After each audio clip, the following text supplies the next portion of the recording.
Dans cette vidéo, nous allons aborder la notion de lien. Alors, qu'est-ce qu'est un lien sur WordPress? Alors, pour cela, nous allons nous rendre sur le site.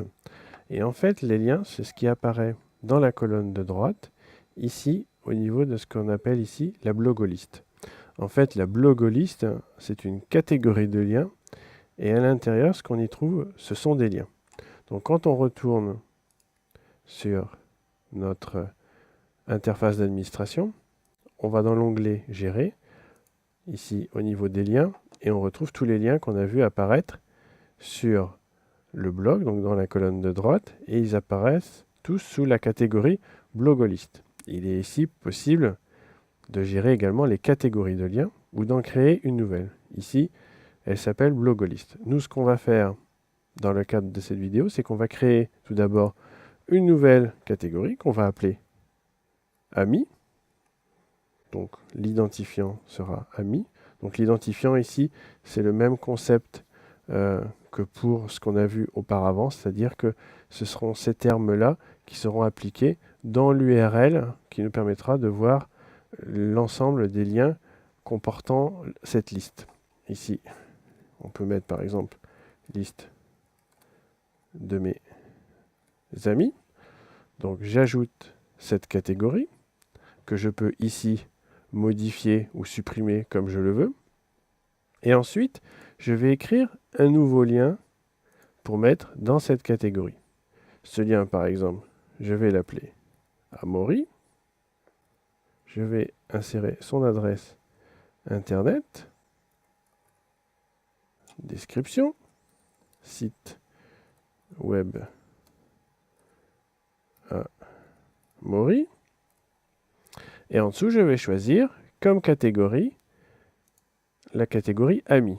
À noter ici que je peux ajouter également une nouvelle catégorie, un peu comme dans la création des articles, je peux ajouter une nouvelle catégorie directement à partir d'ici.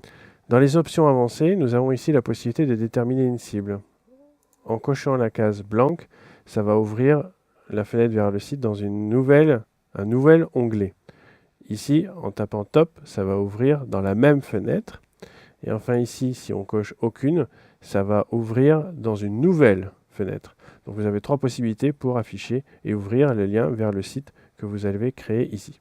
En dessous, nous avons ce qu'on appelle le XFN. Le XFN va ajouter des données dans le code lié à ce lien. Donc c'est-à-dire que nous allons avoir toute une série de codes pour dire qu'il faut ouvrir le lien donc dans une nouvelle fenêtre à cette adresse-ci. Nous allons avoir ce qu'on appelle un rel, donc un morceau de code supplémentaire, qui va nous donner différentes informations sur cette personne. Donc par exemple, ici, nous avons identité, donc c'est une de mes adresses web, ce n'est pas le cas. Est-ce que c'est une amitié, un contact, une connaissance, un ami ou quoi? Donc ici, un ami que j'ai rencontré physiquement, qui est un confrère. Nous sommes ni colocataires ni voisins. Nous n'avons pas de lien parenté, ni de relation amoureuse. Enfin ici, dans les options avancées, nous avons la possibilité de mettre une image à la place du lien, c'est-à-dire qu'ici nous allons rentrer l'adresse d'une image et ça va s'inscrire à la place du lien dans la colonne latérale du blog. Nous avons la possibilité également de laisser l'adresse du flux RSS du site ou du blog pour lequel nous voulons faire un lien. Alors ici, il faut savoir qu'il faut que ce soit forcément un blog, parce qu'il n'y a que les blogs qui ont des flux RSS. Si c'est un site web statique, vous n'aurez pas de flux RSS. Donc ici, vous pouvez leur renseigner ce flux. Et enfin, ici, vous avez la possibilité de laisser quelques commentaires.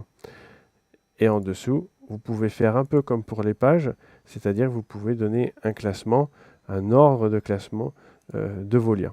Une fois que vous avez renseigné toutes ces informations, vous enregistrez votre lien.